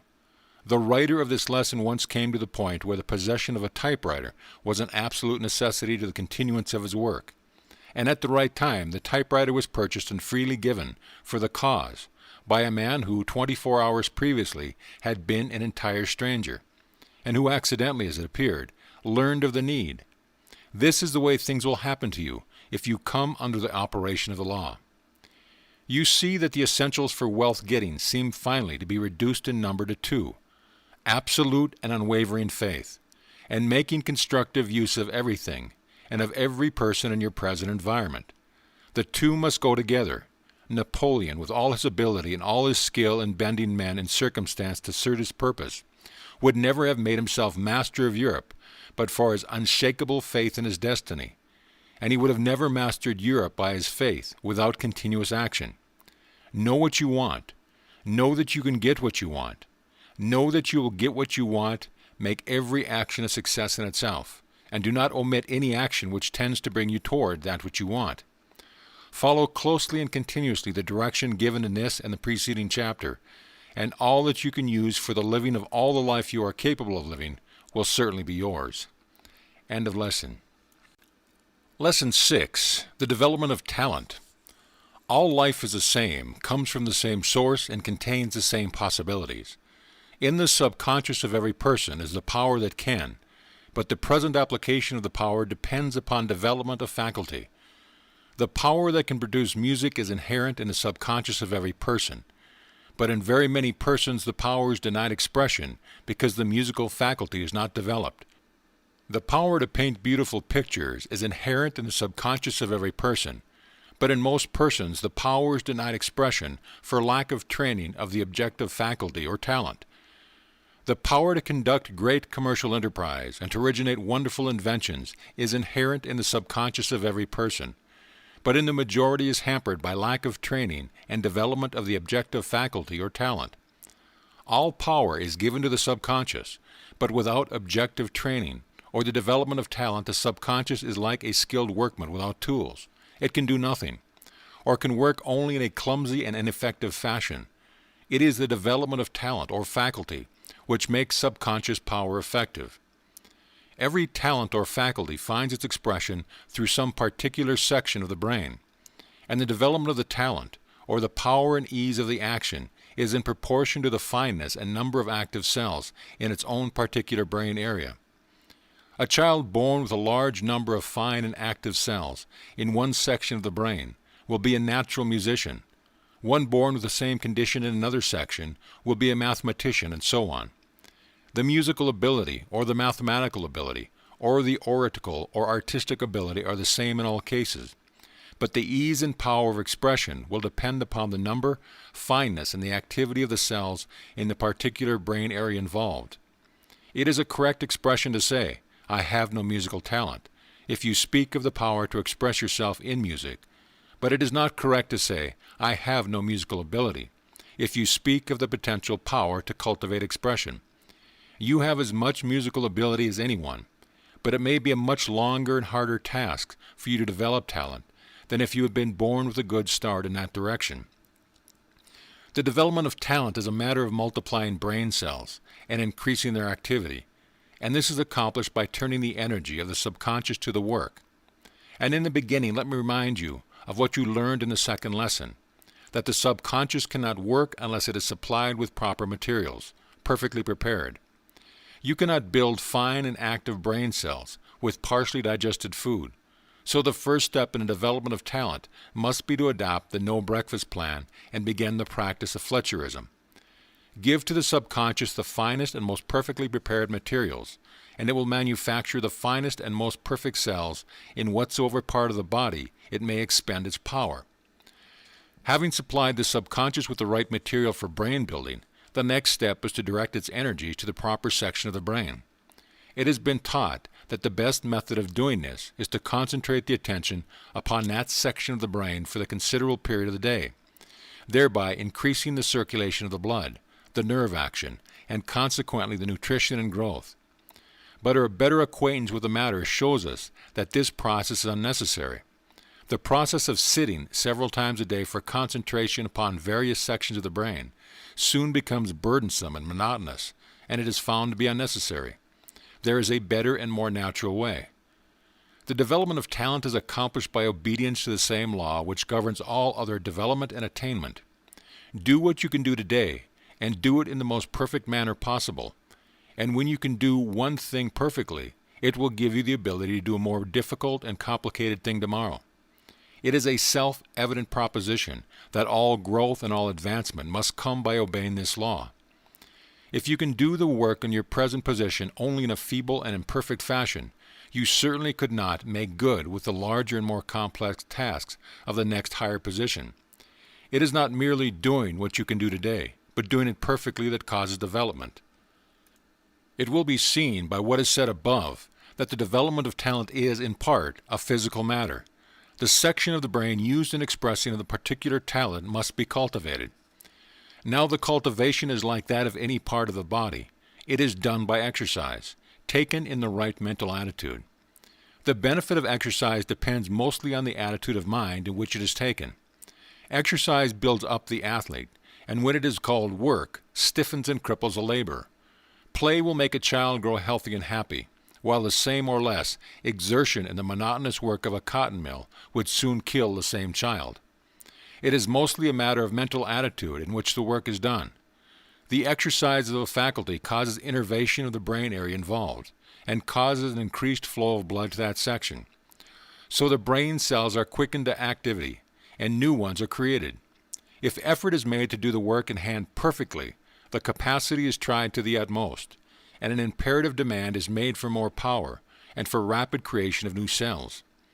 The child which practices its musical exercise in a shuffling and indifferent manner, having no other interest or desire than to get through so many hours of practice each day, will develop musical talent, but the process will be slow. The child which eagerly and conscientiously tries to make each exercise a perfect performance will develop rapidly, and if its interest and confidence are intense, will be considered a prodigy. It does not matter whether the talent you wish to develop is mechanical, executive, literary, or artistic. You must begin by using what you do have, and by doing what you do in the most perfected manner possible. If you do not use what you have, you cannot get more. And if you use what you have in an imperfect fashion, you are not making a demand for more. If you only give a muscle light and easy work, you will not develop it and increase its size. And if you give a brain only light and easy work, you will not cause the development of many new and active cells. If you habitually and regularly work a muscle until it is tired, nature responds to the demand by increasing the muscle, and she will increase it very rapidly if the exercise is taken with purpose and faith to bring such results. So if you use a brain regularly and systematically, with full faith and purpose, and use it to its full capacity for effective work, nature responds to the demand by a very rapid building of new cells, and a quickening and refining of those already in existence. You were born with certain sections of your brain larger and more fully developed than others, so certain things were easier for you to learn than others. You had a natural talent for them. In other words, your subconscious already had the tools to work with. In expressing itself along these particular lines, other sections of your brain were smaller and contained fewer cells. And it is by developing these that you acquire or develop new talents. You do not need to change the shape of your skull or to enlarge these parts of your brain, but only to refine the brain tissue and multiply the number of active cells. And this you can certainly do as indicated above, by using the faculty steadily and regularly, and by seeking perfection in your work. And your progress will be rapid in proportion to the faith and purpose with which you do your work. The development of talent is not by any means a necessarily slow process. Let us suppose, for example, that you wish to develop a talent for literature. First, you must know that you can write, however little the ability you seem to possess now. You must know that you can bring the latent possibility to the surface. This will give you the absolute faith which arouses the subconscious to full and effective action, and which causes it to draw on the infinite for more power if necessary. If your faith is absolute, there is no limit to set to the genius you may develop. No one has ever done such perfect work, but that better work is possible to you. You may write better dramatic verse than that of Shakespeare, better character delineation than that of Dickens, better fiction than that of Dumas, better poetry than Whittier or Longfellow. All the limitless resources of the universal mind are yours to draw upon. If your faith is unwavering, you are not limited by what others have done. Along with faith in your ability to develop talent must go the purpose to develop talent. It does not build a faculty rapidly if we merely use it as a ditch digger uses his muscles, in drudgery, without the purpose of development. We must use the brain as the athlete uses his body. Use it in hard work, but with the purpose of development always in view. The object of work is to produce something. The object of exercising is to develop the instrument. Work which is not exercise may produce something, but it tears down and wears out the brain. Exercise, which is not work, may build up brain or body, but it produces nothing. Work which is exercise both produces and develops. If you have faith that you can develop talent, and keep steadily in mind the purpose to develop it, your work becomes exercise if it is done in the proper manner. The perfect manner in literary, as in all other works, is suggested above. Aim at perfection, do perfect work. Do not allow yourself to be hurried or driven into doing imperfect work. If the spur of necessity is driving you to imperfect work, find something else to do, to help out, until you can write what you write with time enough to give it perfect consideration. Do not try to live solely by your literary talent until you have developed to such an extent that it will support you out worrying or driving. This is true of all talents. You should not try to make your living by the exercise of the least developed ones. Make your living by the exercise of those talents in which you are strongest, and meanwhile develop the others. If you have good arms and shoulders and a strong back, you had better get a job in the street cleaning department of your town, and so earn your bread while you develop your literary talent, then to depend on literary work before you have developed that talent of doing it. There are many who feel that they have no chance to develop certain talents because they must work hard all day doing something else. When night comes, they are too tired, as they think to turn their minds to a new field. This, however, is a limitation which does not really exist. No matter what your work is, so that is anything at all in reason, it will not exhaust you if you do it in the right mental attitude. Work which we do not want to do and which we do not like to do becomes drudgery and is very tiresome, but work which we love for its own sake or because of the results which it brings joyous exercise and makes us stronger. If your daily task is distasteful to you, do it with the thought that it is making your development possible. Rejoice in it, because it is enabling you to get your heart's desire. Go to bed early and get up and do 2 or 3 hours of the literary or other works before the whistle blows. You will find that you can do this perfectly well, and that the very best time for brain work of any kind is before 7 o'clock in the morning. Whatever talent you wish to develop, know that it is an absolute certainty that you can develop a talent, and know that it is quite within the bounds of possibility for you to develop it to a greater extent than has ever been done. Begin in full faith and with unshakable purpose to do what you can do now, with what talent you have now. Do this regularly and as continuously as possible, never losing sight of your purpose of limitless development. Do all you can do in the most perfect manner in which it can be done, in the full faith that you are developing a brain which will enable you to do it still more perfectly tomorrow. Proceed exactly as indicated in all the foregoing, and you must certainly succeed, and succeed so rapidly as to astonish you. End of lesson. Lesson 7. The Retention of Youth. Is it worthwhile to achieve health, wealth, and ability? When we reach the age of 45 or 50, we begin to lose it all, to begin to go downhill, grow slower of step, dimmer of vision, steadily weaker in mind and body, until we are reduced to absolute helplessness and dependence. If we go the common way of the world, just as we become most effective, we shall begin to become ineffective. Just as we gain what we want, we shall begin to lose it all. If one is to be counted old and a has-been, a back number at 50, life is hardly worthwhile. Many sweeping assertions have been made by metaphysical teachers and writers concerning the retention of youth and the conquest of old age idea, but we are still lacking a well-attested scientific demonstration on this point. In this lesson we will try to consider the known psychological and physiological facts in the matter, and try to draw legitimate conclusions as to what is possible for us to do. First, we are compelled to conclude that old age is not a constitutionally inherent necessity of the body itself. The body does not really grow old. It is being perpetually renewed. The process of cell destruction and cell building are continually going on, and modern physiology has ascertained that these processes are much more rapid than we have supposed in the body of a healthy adult person of 45. There is probably not a single cell which is 3 years old. So far as his body is concerned, the man of a 45-year-old is no older than one of 20. The man of 45 has nothing physical that he has kept from infancy. He has nothing physical that is old. The only thing about him which he has retained from his infancy is the subconscious mind. His subconscious mind, so far as our observation goes, is 45 years old, but his body is less than 3 years old. Why does this young body now begin to present the assurance of progressive age and decay?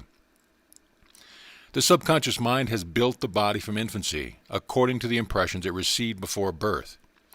The conformation and appearance of the man's body have been determined by heredity, and one of his heredity there are 3 distinct branches.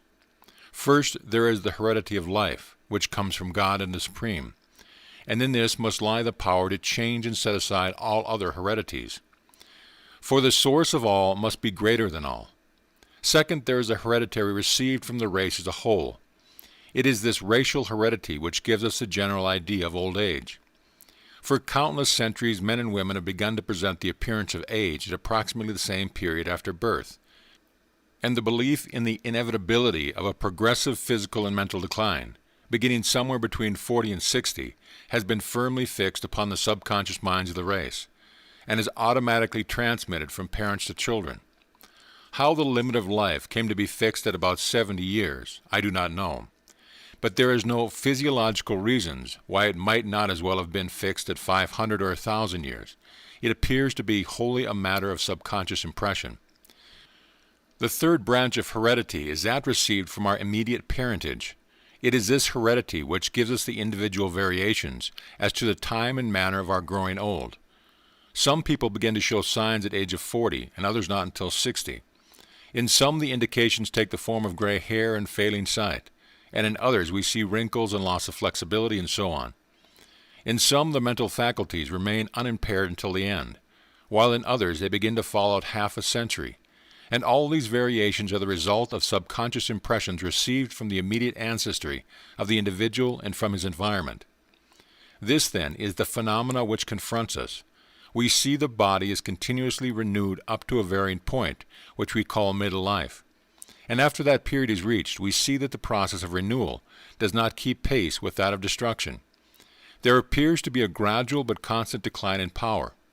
And since we know that the subconscious mind is in charge of all the bodily processes, and is the real source of all vital power, we must ask the question whether the subconscious mind itself grows old, whether man is started in life with a certain amount of vitality, and must perish, mind and body, when that vitality is expended, whether he is like a wound-up machine, capable of running only for a fixed period of time, or whether he may, so to speak, wind himself up again and renew his power.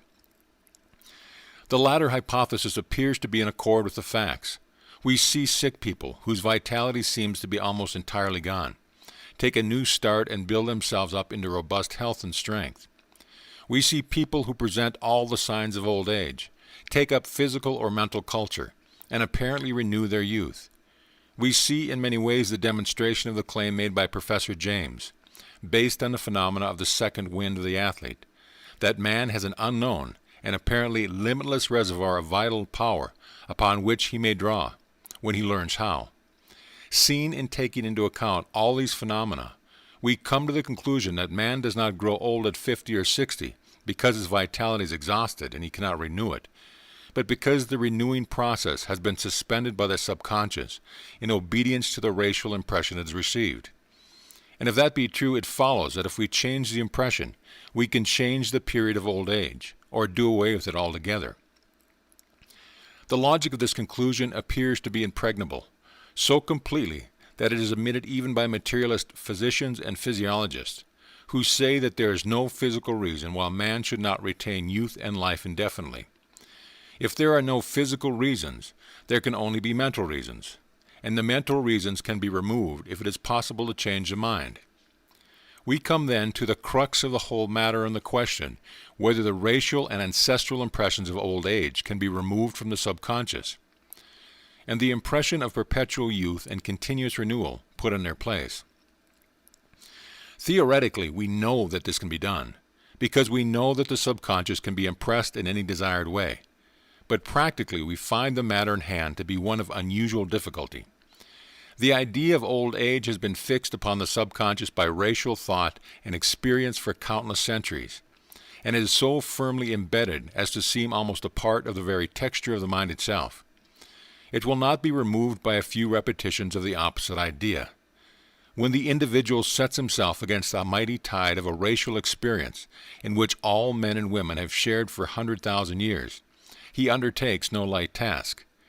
He is not only to overcome the influence of the almost unanimous belief of all living people, but he has to overcome the subconscious legacy received from countless millions who have passed on. He has to overcome the suggestion of old age continuously received externally from those around him, and he has to overcome the belief in old age, fixed as a rock in his subconscious mind by the thoughts and experience of all those of the race who have preceded him. It is not easy to do this, but it is possible. It is possible because man can think what he wants to think, and by scientifically thinking what he wants to think, he can impress what he wishes upon the subconscious mind. To retain youth, man must think continually, and only of the processes of renewal as going on within his body. He must not for any instant give thought and attention to the process of destruction. He must think renewal, talk renewal, feel renewal until the subconscious retains only the impression of renewal, or at least until the impression of destruction has become so thoroughly subordinate to and a part of the impression of renewal.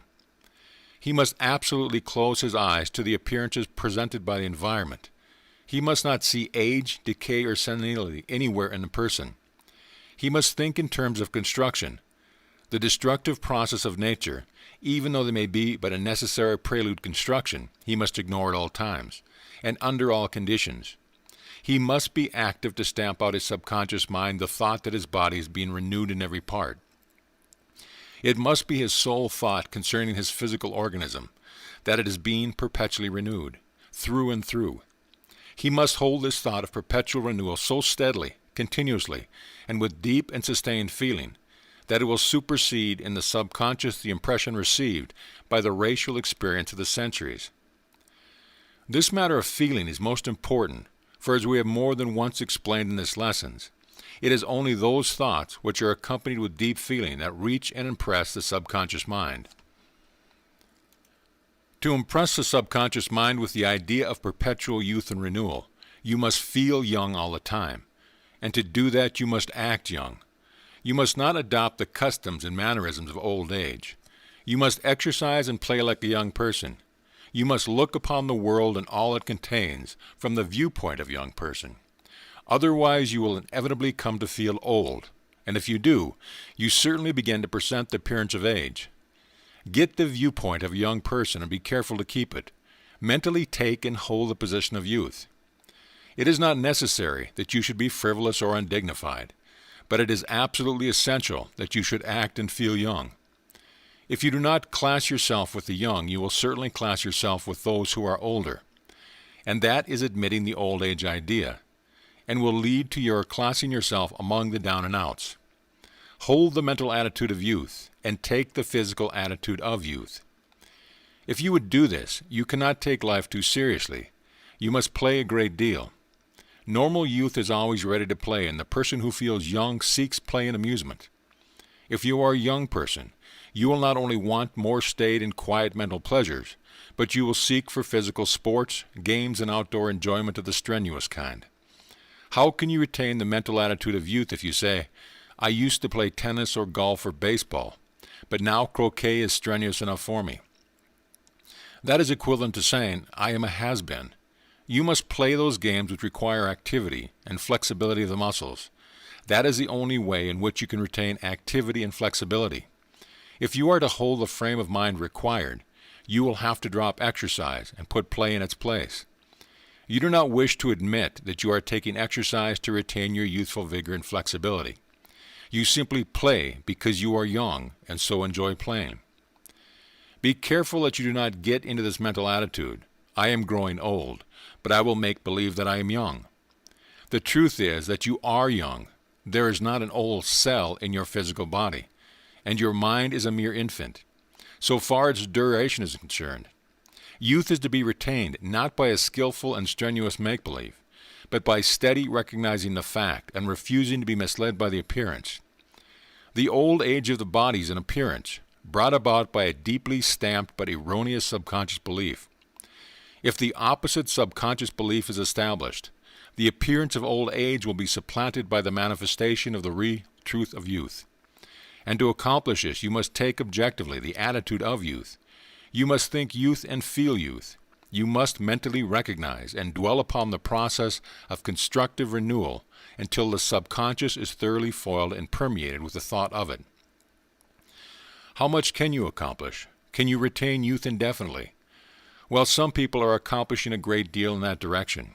There are people who at 65 or 70 look as young and to all appearance as are as young as those of 35 and 40. They have lost nothing in mental or physical power. If that is possible for them, it is possible for you, because he that is in them is also in you. By following the instructions in this lesson, you can greatly increase constructive action. you can begin to present more of the appearance of youth. You can add to your mental and physical vigor. You can prolong your own youth. And you can help to put the next generation in a position to complete the conquest. And that is worth more than all. End of lesson. Lesson 8. Marital happiness. Just as it is true that it does not profit a man to gain the whole world if he loses his own soul, so it is true that good health, wealth, talent, and success become valueless to the person who fails to attain happiness and satisfaction in the love relations at home.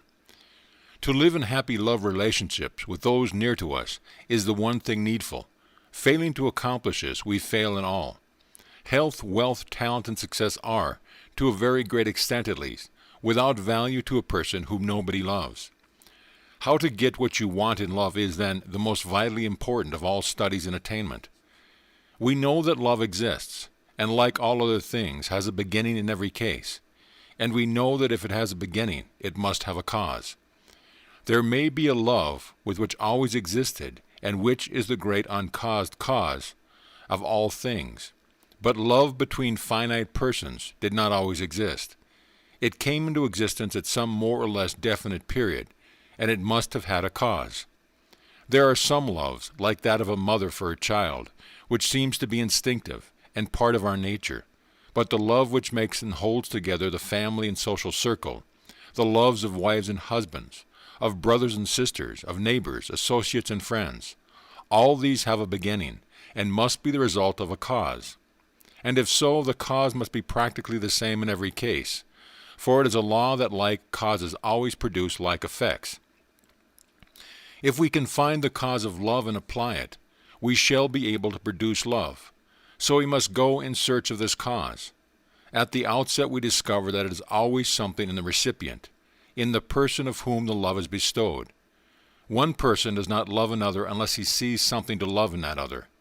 Love is always won, or attracted by the person who is beloved. Love cannot be bestowed at will. You cannot love everybody. You may feel benevolent good will toward everybody, but that is not love. You can only love those whom from your point of view are lovely. You love those who attract your love or win it. You cannot love those who do not. Love is not created by law or statutory enactment. You cannot love people because somebody orders you to love them, nor can they love you because they ought to do so. Every person is under a moral obligation to be just and fair to others, but no person is under a moral obligation to love others. Every person is under a moral obligation to endeavor to so live as to win the love of others. Nobody, not even your husband or wife, is under obligation to love you. You are under obligation to win and hold the love of others. The husband whose wife has ceased to love him has no ground for complaint. It is she who must justly complain that he ceased to win her love. The wife whose husband does not love her must not hold a fancied obligation over her. She must attract and win him, or she will lose him. No law or moral obligation can compel one person to love another. The fact that other people do not love us is not a cause for complaint against them. They cannot help it. If we were lovely, they could not help loving us. If I am not successful in business, it is because I have not applied the power within me so as to achieve success. And if I am not loved, it is because I have not applied the power within me so as to achieve or win love. If you are to be loved, remember that it can be accomplished by making constructive use of that something within you which attracts love.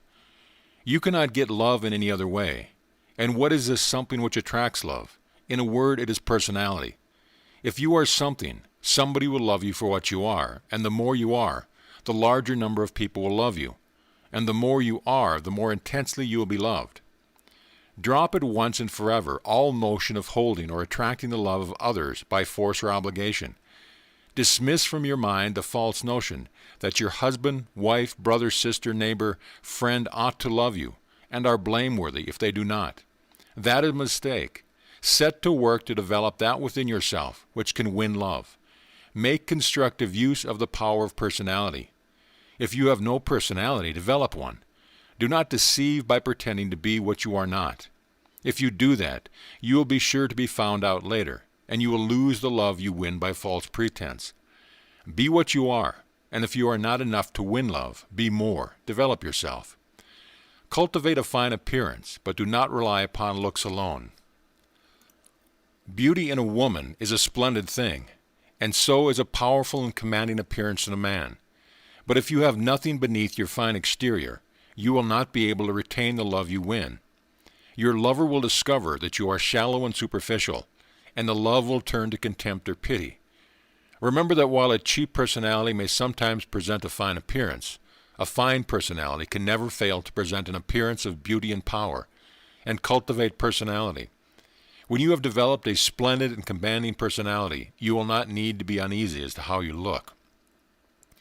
Never make this mistake of trying to win love by slavish service to others. The spirit of service is a great thing, but the slavish spirit contemptible. Do not run after any person or persistently and effusively wait on any person with a view of winning love by doing so. 9 times out of 10 you will win only contempt. It is right and proper to render every possible courteous and kindly service to others, but it is fatally wrong to make yourself the slave of one. You cannot win love by service. You can only win love by being something. You do not make people love you by the number of things you do for them. If they love you, it will be for what you are. If you overdo the matter of service, you will almost invariably receive the contempt of the person you serve. This applies in family relationships as well as those of society and the neighborhood. Those children upon whom the parents shower most benefits are not often the most loving, nor are those husbands and wives who receive the most eager and constant service from their companions. If you wish to be loved, you must live your own life, and the more full and complete the life, the more love you will win. You cannot win and retain love by pretending to be something else than yourself, for your true self must be discovered someday. To win and retain love, you must be yourself and your best self, and the more you are your best self, the more you will be loved. So you will see that it is a mistake to sacrifice yourself for others. When you sacrifice yourself, you lose the very thing which would attract others to you. Instead of sacrificing yourself for others, what you must do is to make the most of yourself for others. Those who sacrifice themselves for others may win some degree of pity and tender feeling, but they are not loved as those who will make the most of themselves. Do not imagine that you can buy love by what you do. You must win it by what you are. So in social and neighborhood matters, be something. If you see the need for reform, be a reformer, but do not sacrifice yourself for any reform. You will probably not help the reform by doing so, and you will lose your own life, or all that is worthwhile in life. The altruism which leads to a continuous self-sacrifice is morbid and unhealthy. The altruism which leads one to make the most of himself for others is noble and praiseworthy, and is the only kind of altruism which really helps the world. If you are a strong and lovable personality, you will be loved by your neighbors and fellow citizens. But if you throw yourself away for their good, they will only feel contempt for you. I do not mean that you should be selfish. On the contrary, I wish you to avoid selfishness. There is nothing more selfish than what commonly passes for self-sacrifice. The most selfishly conceited people are generally those who sincerely believe that they are making the largest sacrifice for others. Remember, what wins love is personality, and self-sacrifice means the sacrifice of personality. Personality is not developed by the things you do without, but by the things you use constructively. You can get at the natural method of winning love by watching the methods instinctively pursued by a pair of young lovers in courtship. The young man makes the most of himself. He wears the best clothes he can obtain, and tries in every way to present the appearance of a strong and attractive personality. If he sees faults and weaknesses in his sweetheart, he does not call her attention to them or try to correct them. He makes the very most of himself, so that she will desire to please him. He knows that if he can make himself worth pleasing, she will do her best to please him, and he tries to develop a fine, manly, noble personality. And she, seeing how well worth pleasing he is, will dress her best, act her best, cook her best, and strive to be her best for him. By being something himself, he causes her to be something, in order to attract and win him. And the rule works both ways, for the more she makes of herself, the more anxious he becomes to win her. They continually try to improve themselves, to develop new powers, new beauties, new attraction. They live the advancing life in their effort to win and hold each other's affection. If you wish to win the love of some particular person, address your love to that person. Fix your mind upon winning the love of that person, but do not try to act upon him or her in any way. Act upon yourself. Do not try to influence any person into loving you. Addressing your love to them, and then make so much of yourself that they cannot help loving you. If you are already married and find that love seems to be waning in your home, you will readily see the cause from which has been said. Marriage love is created by the process called courtship and requires a continuous application of the cause to keep it alive. If love is waning in your home, it is because courtship has ceased. You have ceased to lead the advancing life. You have ceased to win each other's love. Love after marriage cannot be retained merely in response to promises made or obligations taken. It must be continuously won if it is to be retained. You certainly will not be loved unless you make yourself worth loving. Do not plead obligation. No husband or wife is obliged to love a partner who does not try to win love. And no one can love a partner who does not win love. Do not try to win love by mere services. No husband will love his wife because she makes herself his slave, and no wife will love her husband because of the multitude of things she buys for her or does for her. Do not make the mistake of trying to win the love of a husband or wife by slavish service. You will be loved for what you are, not for what you do. Render all the service you can, but do it in a great way, not a slavish way. Be the servant of all, but do not be a slave to any. If you are a woman, do not allow yourself to be so bound down by kitchen and household duties that you have no time or opportunity to cultivate yourself. That is useless self-sacrifice, and no family has a right to demand it of the wife or mother, nor will she be as well loved as she is insisted on an opportunity to live her own life. Whether you are a husband or a wife, a father or mother, remember that your family will not love you for the number of things you do for them, but for what you are. If you desire the love of any person, you must address your own love to that person. For love begets love. Action causes reaction. Address your love to the person, but do not try to influence, compel, or purchase his love. Win it. And you can only win the love of any person by developing within yourself something that is lovable. All persons are not attracted by the same characteristics, but if you love any person in a genuine way, you will be instinctively led to develop in yourself those things calculated to win the love of that person. Married people who wish to love each other should remember that like causes always produce like effects, and that the methods which made them love each other before marriage will cause them to love each other still. Let such couples institute a second courtship, and make it to continue as long as they live, and let them understand that a genuine courtship consists in each living the most complete life possible, and making the most that is possible of himself, doing this for love's sake. This process will be continuous, for there is no limit to the soul's possibility of development. Any married couple may go on developing new attractions for each other as long as life lasts. Make the most of yourself, and you will be loved. You will also help the world. End of lesson. Lesson 9. Special Application. As a type of large class of avocations, let us take the pursuit of literature and consider how the seeker after success should apply the principles given in the preceding instructions. And going back to the initial lesson, we find that our first requisite was that the seeker must know what he wants. Make up your mind at the outset whether you wish to excel as a writer of fiction, drama, descriptive articles, or essays. Write what you want to write, and proceed along the lines of what you deem your strongest faculties, holding yourself ready to change your ultimate object if need be, as your view broadens. Then if you are dependent on your work for bread, and must sell what you write, do not try to sell that for which a market must be created. Do not begin by trying to elevate literature. Wait until you get a place on which to stand before proceeding to lift the world. If you can strike a new idea, which fills some present want, well and good, but you will find it hard to get a living in literature by selling people something which they do not want. Do not try to force a new policy upon the editor. If he edits a periodical which contains stories of a light and seem to you trashy type, do not send him something of an altogether different line, which a view to improving his publication. He knows what he wants, and it is not for you to tell him. If you are going to write for your bread or for present rewards in a way of wealth and particularity, you will have to write for that market. Study the market in the particular line in which you propose to write. Select what seems to you to be the highest type of excellence in the production given through that market, and set to work knowing that you can do far better than the type you have selected.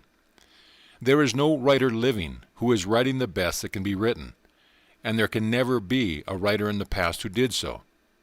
Nothing so great has ever been produced, but that something greater still is possible, and the power which can produce that greater something is within you. If you know this and feel it fully when you write, you will write in a successful frame of mind and will produce good results. To attain the best results in any form of mental work, it is vitally important that you should work in a successful frame of mind. You cannot fully apply your mind when you are disturbed or in doubt or anxious, even though you may pull together and secure a fair control over the objective faculties at such a time. You lose practically all the great power of the subconscious. The subconscious acts perfectly only when you are poised, serene, and confident. You can never really do good mental work while you are in the electrical state of mind. When you sit down to write, lay aside all other thoughts but those pertaining to your work. Do not think of the money you are going to get for it, nor your need for the money.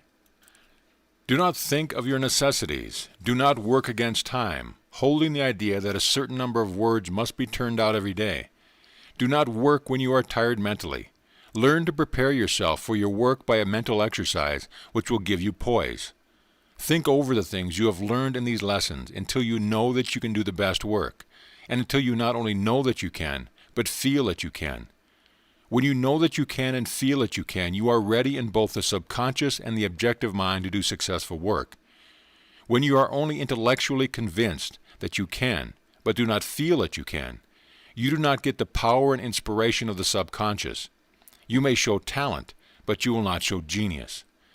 Having gotten into the desired state of mind, the next thing is to be sure that you do not slip back into the electrical state again. Take your time in selecting a subject or theme. Get something good, something that is needed, something that will be successful. Better spend a whole day or a week finding a successful theme for a story or essay than to spend a fortnight or a month writing an unsuccessful one. Be sure that you have a successful theme, and know that you can handle it better than it has ever been handled. Begin your work in this mental attitude, and be sure that every sentence you write is a successful sentence, and that every word is a successful word. As we have shown in a previous lesson, if ever part of your work is a success in itself, the total cannot be a failure. When you have written a page, if you are not satisfied with it, do not hesitate to destroy it and begin again. If your work is not quite satisfactory, it is because you have not quite brought all your subconscious power into harmonious action with your objective faculties, or because your objective faculties have not yet had training enough to fully express the subconscious power. You call your subconscious into action by feeling that you can do perfect work, and you train your objective talent by trying to do perfect work. You will ultimately get the two working together, and when you do, your work will show not only the power of genius, but the finish of talent. Keep in the magnetic frame of mind and make each part of your work a success in itself. When you have learned to write, you have yet to learn how to market your work. If you prepare a piece of work of any magnitude as a serial, it is well to submit a scenario to several different editors, asking if they would be in the market for anything of this kind. By doing this, you will save yourself much time and disappointment. By a little experimenting in this way, you will find the best places to send the kind of stuff you produce. After you have learned where to send what to write, and what to send to each particular place, you will not find the way to literary success very difficult. It is in this matter of finding a market, by the way, that most mental workers fail to find success. The unsuccessful lawyer, doctor, clergyman, or other brain worker is such because he does not offer his product at the right time, in the right place, or in the right way. There is really good mental product for which the demand is not definitely greater than the supply. Know that you are capable of doing this very best work, and know that there is really limitless demand for the best work. Then study the market until you are prepared to offer your work at the right time and in the right place. Then comes the question of offering it in the right way. Never offer your work or your service with an apology or in an apologetic manner. If you do not think well of your work, others will not be likely to think well of it either. And if you do not act as if you thought well of it, others will not be prejudiced in its favor. Think well of your work and make plain to others that you do think well of it. But avoid the flippant, swaggering, know-it-all style, which is rather prevalent just now among some of the younger men and women. A really well-developed and brainy person is never flippant. Know what you can do and are doing the best of work, but do not be conceited. There is nothing in you which is not in somebody else. There is and always will be a ready market for really constructive thought in all the professions. If you can say something that will help people to solve their problems, to get money, to attain happiness, to find pleasure in life, the world wants your work and will pay you for it. The day of the knocker is past, and the pessimist is gone with him. The successor, the muckraker, is passing. The world wants constructive thought and work, but it does not want mere optimistic jawing. The man who, in the face of the most perplexing problems, merely claps us on the back and shouts, "Cheer up," is a bore. He is passing rapidly from the literary and professional field. There is no longer any demand for his cheerful insanities. People are no longer satisfied by being told to smile. They demand to be told why they should smile. The writer, lawyer, clergyman, or physician whose thought is really constructive will certainly succeed. This applies as well in mercantile pursuits. The average man is always looking for something which will be constructive, which will build him up in body, mind, and fortune. If through his dealings with you he feels that he is being built up, he will seek you with the utmost eagerness. But if he feels that you are tearing him down, he will keep away. Study to make men feel that you can and will build them up. Unite them to you by a feeling of common interest. The most real and permanent success in business is attained by binding large numbers of people to you by feelings of friendliness and common interest. And here again you may take advantage of the fact that throughout nature, action and reaction are equal. It is a fact that, because of this great law, other people come to feel toward you as you feel toward them. If you can cultivate a live human interest in people, and feel a sincere desire to do them good in every transaction, it will be one of the best investments you have ever made.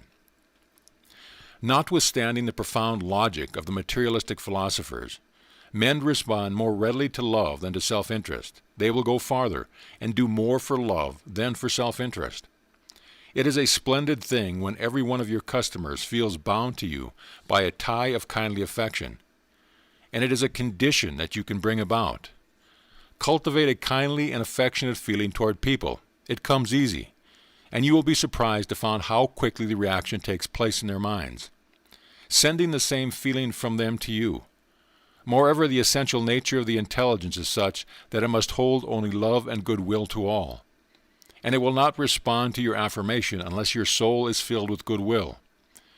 The movement of evolution is towards peace on earth, goodwill among men, and the man whose mind is in closest harmony with this spirit will receive most from the universe. As you eliminate fear from your mind, you will find that love and goodwill takes its place. It is fear which makes men dishonest, cruel, and unkind. It is fear which makes them jealous and untrustworthy. It is natural for men to love, and it is unnatural for them to be cruel, selfish, and unkind. When they come into their natural state and lose fear, love comes in. Fear is an error, growing from a misunderstanding or a partial understanding of the universe. And when this error is eliminated, a host of things goes with it. Make the affirmation as directed in the first and other lessons, until you lose fear, and then give full sway to love and goodwill. Cultivate a habit of taking interest in the problems of the people you meet in business. Be interested in them just because they are people. Know that you can help them and dwell upon this knowledge until you have overcome the old habitual way of thought and feel that you want to help them. Think constructively about everybody. See them as beautiful, growing and developing souls. See the advancing, growing side of every person and enter into a fuller sympathy with that side. And by so doing, you will cause the best to come uppermost in all. By taking this attitude of mind, you will be able to put kindly personal interest into every transaction, great or small. Whether you sell your customer a mine or a railroad, or a spool of thread, you will have made him feel that you honestly desire his good, and his heart will instantly respond. That which cometh from the light reacheth to the light, said old George Fox, and he was right. If you have living interest in the welfare of every one with whom you come into business relation, the reaction will build you a successful business, provided that you conform to the law in other particulars, as you were taught how to do in the 4th and 5th lesson. Remember, you cannot attain success merely by being a good fellow. You must conform to the laws of wealth, while on the other hand, you cannot attain any success worth having unless you learn to make yourself one in the heart of kind. Recognize the great fact that every human being is an advancing soul, like yourself, and always think of every man as advancing. If you do this, you will come to see the whole world as advancing. You will hold only constructive thoughts concerning it, and you will hold only constructive thoughts concerning your own business. When you hold only constructive thoughts concerning your own business, and act with the full power and judgment of the subconscious mind, your actions will be constructive. You will make no mistake, and you will certainly get what you want. End of lesson. Lesson 10. Opportunity. Perhaps the hardest thing for the average person to become fully convinced of is that there is no limit to opportunity. We have become so accustomed to looking upon the field of business and professional life as overcrowded, and to seeing the position of advancing already taken, that we are prone to think of ourselves as having no chance. But this is an error. And since holding this belief paralyzes faith and prevents us from advancing into a scientific manner to accomplish what we want to do, we shall devote this lesson to proving that opportunity is without limit. We have already shown you that there is wealth enough for all, so that your opportunity is not limited by lack in the natural supply. And we have shown you that if any power or talent is lacking in itself, you may develop it. Now we shall show you that your chances are not being taken away by your fellows, and that there is a power at your service which is sufficient for every need. It is true that there is a sense in which opportunity is restricted. Some things have been done so well that the world does not need to have them done over again, and some things are being so efficiently done that the world does not need that you should do them also. If it is of no use to write Shakespeare drama, if you write it just as Shakespeare wrote it, he did it well enough. But there is a splendid field for taking up American historical themes and telling them with the lessons of modern thought. In Shakespearean blank verse, a play so written, dealing with Abraham Lincoln and his times as the great English bard dealt with his characters in their times, would make a tremendous hit. There is no opportunity for you to attain fame and fortune by doing just what Shakespeare did, but there is an excellent opportunity for you to do better than he did. There is little or no opportunity for you to develop a new petroleum field and build up an industry in competition with the Standard Oil Company. That company has the field pretty well covered and is doing the service as well as people require. And so long as they are satisfied with the service, they will not support a competing industry of the same kind. The oil industry is monopolized, but that is not the only thing you can work at. There are 10,000 times 10,000 different ways of doing everything, and nothing is being done so well, but there is a better way of doing it yet undiscovered. There are better ways of heating and lighting the world than by coal, gas, oil, and electricity. Better sources of power than steam. Better building materials than we are using in our homes, and better foods than we are eating. The undiscovered realms in nature are 1,000,000 times as great as those which have been discovered and explored. And so long as this is true, there is no lack of opportunity. Do not look for opportunities to walk in the beaten track and do the same thing as others are doing, especially those which are being well enough done. Get into the place where growth is going on. Do not attach yourself to that which is already full grown. There are some industries and professions which society is outgrowing and which are declining. In these there is little or no opportunity for advancement. Do not learn an obsolete trade or profession. Get into one that is on the upward grade. Do not manufacture stagecoaches. They are no longer in demand. Make automobiles. New wants are being created every day, and new industries are springing up to supply them. Get in line with these, for here is where opportunity lies. Do not get false ideas as to the respectability of various professions. Better to be the successful proprietor of a 5-cent theater than a physician in a community where nobody believes in taking medicine. So the field is wide and opportunity is unlimited. And now let us go back to the question of ability and power. You know from what you have learned in the preceding lesson that you have within you the power which can, and you know that if you lack in some special talent, you have the power to develop that talent. Furthermore, you have been told how to develop it. All this you have, or should have, thoroughly grasped. You have been told also that nature is a living intelligence, and that this intelligence is all-powerful within its domain. And perhaps you should have not fully grasped this and all that it means to you. Every living thing has intelligence after its own kind, and according to its form. But there is an uninformed intelligence in all, through all, and permeating all, and this unformed intelligence is moving always towards more life for all. This intelligence, being the source of all things, knows that the real truth concerning all things, and when you come into touch with it, you will have what is called an intuitive perception of truth. You will discover things. Things will open before your mind. It will not be hard for you to think of new ways and new things to do, as described in the foregoing. If you get into the mental attitude of faith and action described in these lessons, you are not going to have the painfully crudge of your brain to discover something to do. You will be led to it, or it will be brought to you. Do not suppose that it is very difficult to invent new things or discover new methods. The new ways are already known, and you only need to come in touch with mind which knows them. All that is necessary is that with absolute faith, you should do all that you can do now and keep moving toward more life. It does not in the least matter that you cannot see the big thing you are to do. It will be shown to you in due time. For there is one who knows. Have faith and move on. Never stop to look at the obstacles in the way. You may be a wage slave, a mere cog in the industrial machine, with no apparent possibility of ever getting to be anything else. But all the difficulties are only apparent. Set your mind on what you want, not merely with desire, longing, aspiration, but with all these and with positive faith, and begin to move toward it. You may not see how you can take a single step toward it, but you can hold the constructive attitude of mind, and you can think and speak constructively. And you will soon see that a power outside yourself is moving in your behalf. New people will come into your life, and new ways of action will be open to you.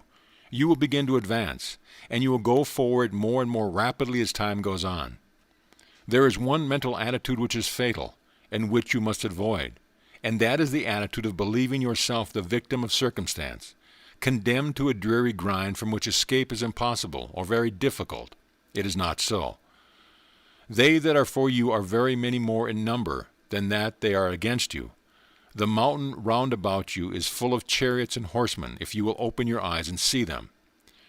There is nothing mystical or fanciful about this idea. The world is formed for the continuous advancement of life, and there must be a law back of the continuous advancement which we see, beginning in the single cell and ending in the mastermind. That law is that nature's whole force moves with the advancing soul. This is a fact, and when you know it to be true, you can take advantage of it. It is a fact that all things work together for good to those who advance with faith toward more life, and who can use every power and faculty constructively. There is no power in human industrial systems, or in monopolies to keep a man down who knows this fact, and who shapes his course accordingly. No working man or working woman is irrevocably fixed and held in place by the system. The law of advancement of life is stronger than any human system. It is a universal law and applies to all. There can be no exception. You may say that it cannot be true that all working men should not take advantage of this law and rise to capitalist, for then there would be no working men to do the work. But this does not hold good. As soon as any considerable number of working men and women begin to lead the advancing life, they themselves, by virtue of the advancement, will change the system and open the way for increasing numbers of others. All that is necessary for the complete overthrow of the existing order is for sufficient number of people to lead lives of continuous advancement within the existing order. These are basic facts which you must hold in your mind. If you keep this faith, no matter how circumstance may combine against you, you will find the difficulties are only apparent. When one road is closed to you, it will be because another and better one is to be opened. When you do not get the thing you hope for, it will be because a better thing is being brought to you. Never be disappointed. Know that every seeming reverse is the prelude to something better that you hope for. If you move forward in the manner described in these lessons, life will be a continuous series of surprises, in that you will always be getting something better than what you expected.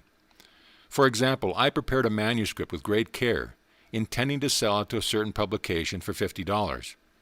When I was ready, the magazine had so altered its plans that the work was rejected, and I pigeonholed it, in full faith that my labor had not been in vain. 2 years later, my attention was called to the fact that another publication desired manuscripts along that line, and I revised it and sold it for $250. That is the way things will work for you if you keep the faith and show your faith by your works. It is well to keep in mind the fact that the intelligence of nature has no favorites, but is moving equally toward more life for all. To be in full harmony with its intelligence, therefore, and so come fully under the operation of the law, you must move towards more life for all. What you want for yourself, you must want for everybody. If your aim is a mere selfish grasping for power without regard for the rights or benefits of others, you may succeed, but you will often play a lone hand, and you may fail. Unless you are in complete harmony with the great intelligence, you will not have the certainty of success. But if you are in this complete harmony, it is absolutely certain that you will get what you want. Study and contemplation of the phenomena of nature will give you an understanding of this intelligent power, which is moving toward more life, and with this understanding will come faith. Then you must contemplate the fact that the same power functions in you, until you have the same faith in the power within as in without. The first essential to success is the faith that success can be attained, and that it certainly will be attained if the law is obeyed. Know that the thing that you wish to do can be done, and that it certainly will be done if you take the right constructive action. Know that the right constructive action is within your power, for you can begin to move forward where you are, though ever so little, and so move forward. Keep your mind fixed on what you want, but if a better thing is shown to you, do not hesitate to take it. Nothing is too good for you. Remember that advancement comes by constructive action, and that constructive action consists in doing perfectly everything that you can do where you are now. Never try to do tomorrow's work today, and never be satisfied with today's work unless it is done in the most perfect manner possible. Make the very most of today in every way. Have the best of everything. Never be satisfied with less than the best. Recognize the fact that the best is for you, and for everybody, and try to get all of what you are ready for yourself. But do not sacrifice yourself for others. You can only really help others by making the most of yourself for them. Never be disappointed. Know that if you fail in one thing, it is because you have set in motion a force which is bringing you a larger and better thing. Faith in constructive action, as taught in these lessons, will certainly bring you health, wealth, love, and mental power. End of chapter. End of book. This audio presentation of the Personal Power Course, 10 Lessons in Constructive Science, by Wallace D. Wattles, has been brought to you by audioenlightenment.com and has been recorded for the exclusive use of Audio Enlightenment members only. If you have received this audio from any website other than our own, please visit our website and let us know at your convenience.